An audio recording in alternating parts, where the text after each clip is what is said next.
All right, so I've been seeing people sharing basically their Salesforce fail stories, and I think it's my turn to share a couple of mine, and they're pretty bad. So I've been doing this for over 10 years now, and I've got a couple of really rough ones, but I think the first one I want to start with, and trust me, you know it's bad when I'm going to preface it this much, but the first one I want to start with, I was 21 years old, fresh out of college at my first junior admin position.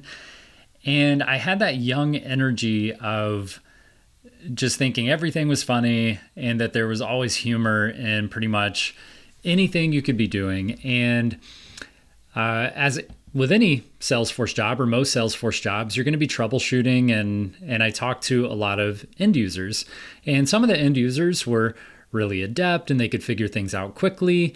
But then, as anyone who's worked in the Salesforce industry for long knows, there are some of those end users who just do not pick up on things quickly at all. And I don't know if they're not trying or they can't see or what's happening. But at the end of the day, they cannot follow basic instructions. So I have gone back and forth with this end user. And unfortunately, I don't have any screenshots from, 10 years ago on this one, but I'd gone back and forth with this person. And basically, there was a button on their screen that they needed to click. And I had them send me a screenshot of their screen just so I could confirm that the button was there for them to click. And it was there. And I used like a Microsoft Paint tool at the time, and I circled in big blue, whatever, like framing, I circled the button and I said, click this button. This is the button you need to click to make this happen. And they responded and said they don't have the button. And I'm literally sending them a picture of their own screen, so I know the button is there. So that is a long way of framing this up, just to say this was one of those frustrating days. It was getting close to 5 o'clock. And I just wanted to close this one out, and I couldn't because they just could not understand what I was attempting to get them to do. All right, so that's to frame the issue, and nothing has gone wrong yet, other than that I'm a little frustrated. Now, for additional context, we're in this cubicle office space, which you would typically expect in your very stereotypical office. We're just cubicle after cubicle. And I have made good friends with the people that I work with. We go out to lunch every day, hang out after work sometimes. And I've got one or two coworkers in particular that I'm good friends with. And so we, of course, joke around.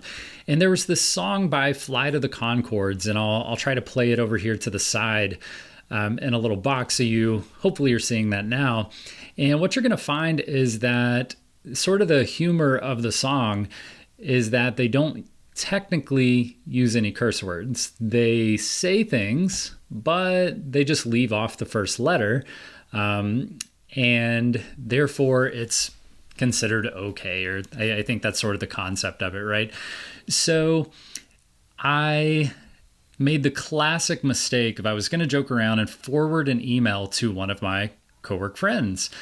And instead of clicking forward, I clicked reply. And I quite literally said, just click the uckin button. So I literally put, just click the UCKIN button. And I sent that to the person that needed to click the button. And there was no recall. There was no 2-minute delay on the email so I could undo it. It was sent. It was over. And I just remember, I can still remember seeing the little email sort of zoom out and, oh, it's sent. And just thinking, oh my gosh, that went to the actual end user and it did not go to my friend. And this is really bad. Like I might lose my job. And this was my first Salesforce job. And I immediately go over to my coworker's desk that I sort of knew the best.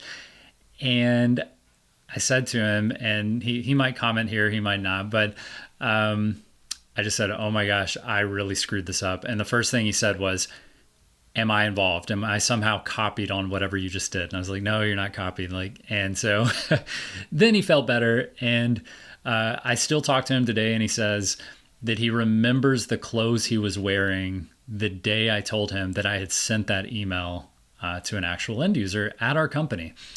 I then call my wife, and at the time we'd only been married about a year, so I'm really, showing off my abilities as a husband. And she's on a trip with her family at the time for a weekend trip. And I called her, and she said that, even today, it's like she remembers where she was, on 9/11, and she remembers exactly where she was and what she was doing when I called her and told her this huge mistake that I had made. So, number one, I find that pretty entertaining. The person did not reply to me. But what I did is immediately, after I talked to my friend at work, I basically realized I had to own up to this. And so I told my senior Salesforce administrator, and then I actually went and told my senior director, and I said, hey, I get it. I made a mistake. I did something really immature and stupid. And I just want to know what the repercussions are. Like, what are the repercussions? And so my director kind of thought it was funny. He's like, obviously that's messed up, but this is pretty funny too. And he said I needed to email HR. So I emailed HR and gave them a heads up. And the funny thing is they emailed me back and they said, Brad, I need a copy of the original email. The email you sent me, you censored it. And for documentation purposes, I need the actual email. And I had to explain to them that that is the actual email. It was already censored. And I know that just makes it even more ridiculous. So I recall they quite literally called me a bonehead. And said basically that I wasn't going to be fired, but I needed to write a letter of apology to this person so that they could show that some sort of remediation for the action. And so I did that, and everything was fine, but I was so embarrassed. And I think I think the takeaway there is clearly, especially for the younger audience. I mean, it could happen to anyone, but for sort of the younger groups, coming out of high school or college and going into careers, some of that stuff is just, there's really not a place for it at work. You don't need to forward it. You can talk to your friends after work. You don't have to actually send an email. You can just, go over to their desk if you want to and say, look at this person. Isn't that frustrating? But don't make the rookie mistake of hitting reply instead of forward. And also, even hindsight 2020, I shouldn't be forwarding emails like that on a company domain. Like, it doesn't make any sense. So there's a lot of mistakes there. And I was fortunate, not to have to really have any repercussions because there was leadership in place that saw that, he means well. He's one of these, immature kids that has a lot of potential, but needs some work. So that's the first story. And the second one, is more of a actual like Salesforce work story. So I was working at the first consultancy I ever worked for, like a real consulting job. And they put me on a project by myself, which ended up being this huge data migration project. And I had no idea how complex it was going to be. And it turns out all of the data that was provided to me was not clean. It wasn't in CSV files. It was not in tables the way it needed to be loaded. Everything was just terrible with the data. And it was my first project for this consultancy. So I was trying to prove myself and trying to get it done and not ask for help and get managers involved and all this kind of stuff. Long story short, I ended up really just butchering the data. I knew it was bad.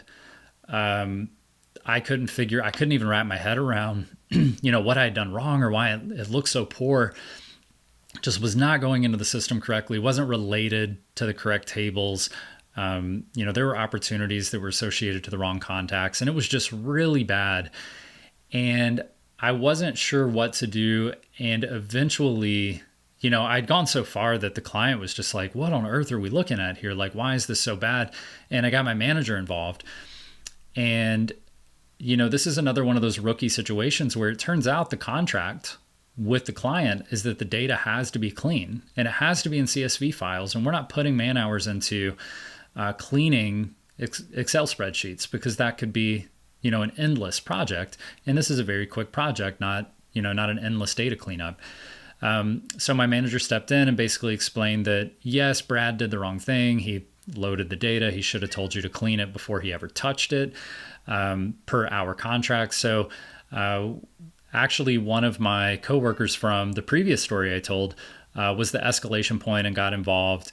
We ended up both working at the consulting firm later on together, and she jumped in and cleaned it all up for me. And I don't think it was nearly as big of a pain as I thought it was, but I was just clueless and sort of, thrown off by the project. So I think, again, the learning situation here is, just go ahead and raise your hand if you're not sure. Don't do your research first, try to figure things out on your own. But if you feel lost, you need to escalate to someone to let them know that you're not 100% sure what you're doing. And that's true for anything. It doesn't matter if it's a data migration or naming a field or whatever else.